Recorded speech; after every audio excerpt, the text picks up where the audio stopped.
Hey, welcome to Real Talk, where I give real answers to real questions from real worship leaders. If you are a real worship leader with a real question and you want a real answer, head right here and submit your question for a future episode. Got a good question this week? Let's talk about it. Hi, Spencer.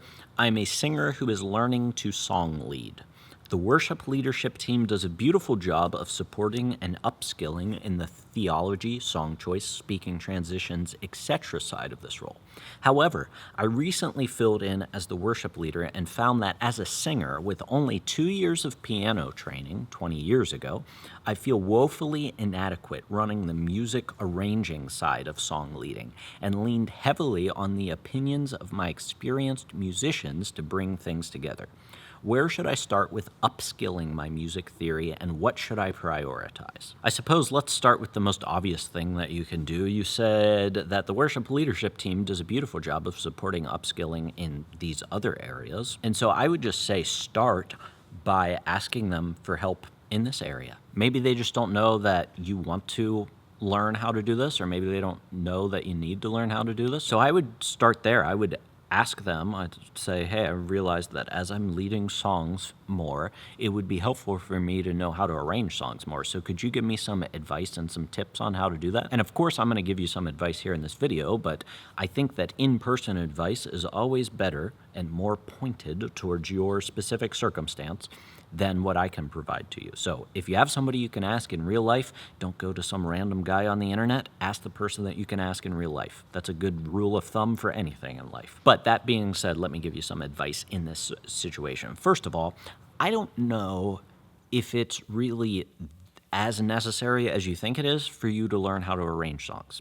I think just because you're the worship leader, so to speak, I assume that that comes with more than just leading vocally in a song. If it's just leading a song vocally, then it's probably not your responsibility to arrange the song. But I suspect that you're talking about now you're, in charge of this team and you're planning worship sets or something like that, and you are the point person for the music. Even in that case, I don't think it needs to necessarily be your responsibility to musically arrange the song. You mentioned how you find yourself relying on more experienced musicians to arrange the song. I think that that's fine, and that's not really, a bad thing.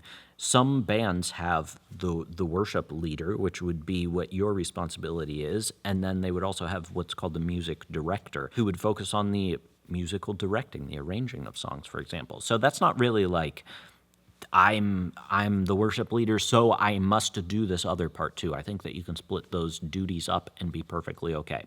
So I want to say that at the beginning.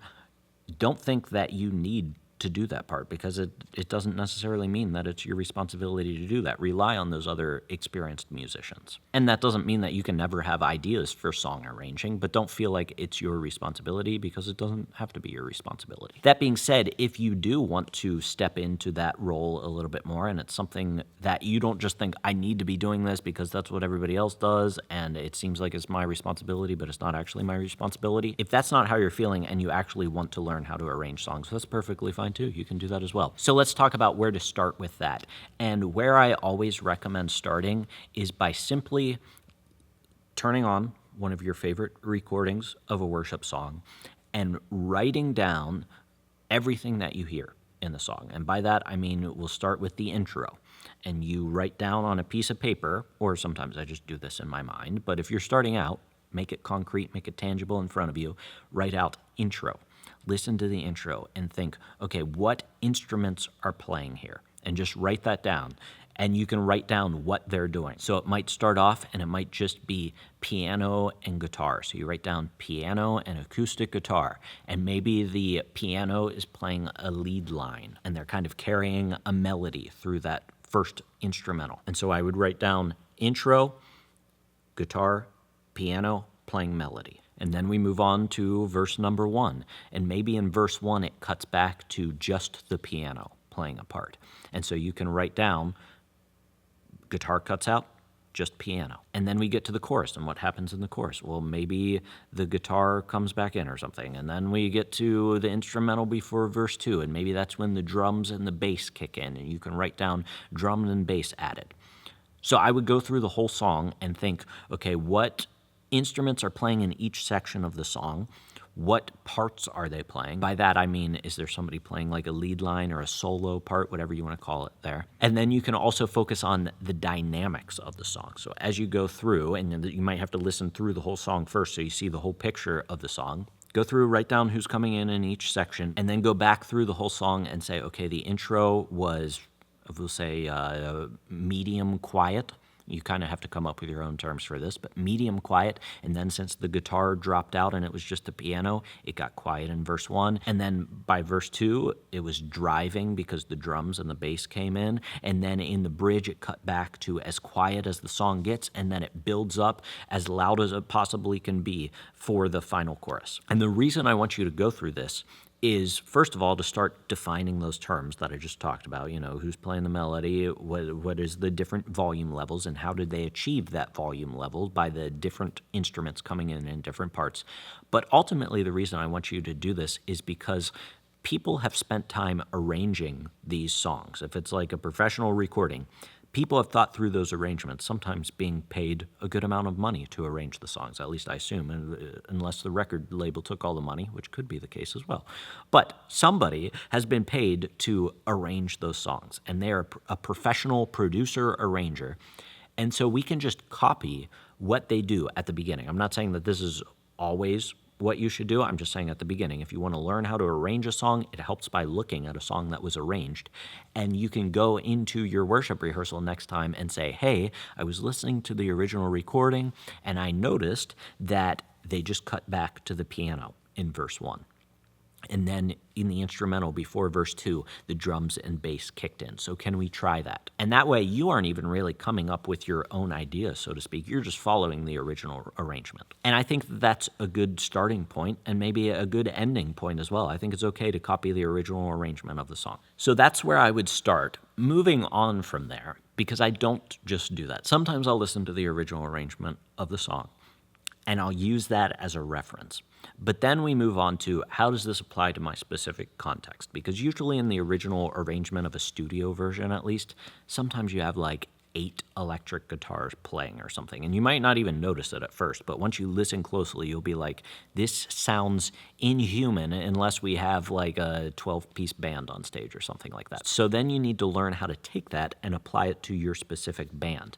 And that's why I like to go through the thought process of, okay, here are the dynamic levels of each part of the song and the feel of each part of the song. And the original recording might achieve that feel in a specific way by adding like a tambourine in the final chorus or something to amp up the energy, but we're not going to have that on Sunday. So how do we still get that feeling of each part of the song? The first part's quiet, second verse is driving, final chorus is super loud. How can we achieve that with the specific instrumentation that we have? And then I start thinking through, okay, in my team, we have a guitar, piano, and a cajon player. We don't have 7 electric guitars, so maybe in the beginning, the piano plays, and then, okay, maybe in the instrumental before the second verse, the guitar comes in a little chunkier with some palm muting, and the drums come in. That kind of simulates the bass and drums. And then in the final chorus, the guitarist, me, is playing these big open chords on acoustic guitar. The keyboard player's got his hands spread out, so he's hitting the nice low notes and hitting the top end. I'm filling in the middle spot. And the cajon player is just playing as loud as he can, within reason, of course. And so it's all about adapting the general feel of the arrangement to your specific instrumentation. And then the last thing I would say is, don't feel like you have to micromanage musicians. I know some people in the comments will appreciate this. Don't feel like you have to micromanage the musicians. You don't have to tell them exactly what to play. Rarely do I tell my worship team, this is exactly what you must play. I give them the general feel, like I talked about. I'll say, hey guys, in this part, we want it to be really loud here. And so I allow my drummer and my keyboard player to figure out what that means for them. And if we have trouble meshing our instruments together, then I'll provide some suggestions. But I'm not like, Patrick, I want you to play dun dun dun dun dun dun dun dun or something like that. I'm just making up a part. I don't tell them, here's a specific lead line, unless there's something specific in the song that makes sense. Then I'll be like, can you play that lead line there? But I think this is the musical expression that we should be giving our worship team the freedom to play a song how they want to, as long as it meshes with all of the other instruments. And that frees you up from having to have every single specific part nailed down. You just tell them, this is the feel that we're going through. I want you to come in on the second verse with a driving beat. You can give them that guidance and allow them to figure out what that means, especially if you're not a drummer and you don't know what a driving beat should sound like. Now, the big question is, do you actually have time to work on these arrangements? When are you going to work on these arrangements? If you want time to work on them, then you need a plan for your worship rehearsal, and that's why I put together the worship rehearsal blueprint. I'll link that down in the description below. In that, I give you 5 pieces to the perfect worship rehearsal that lead your team well spiritually, so that they grow closer to God, relationally, so that they grow closer to each other, but also musically, so that you have actual time set aside to work on these arrangements during your worship rehearsal. But you also balance it out with those other 2 important parts during your worship rehearsal, growing spiritually and relationally. So check that out down in the description below. Other than that, until I see you in the next video, keep leading worship well.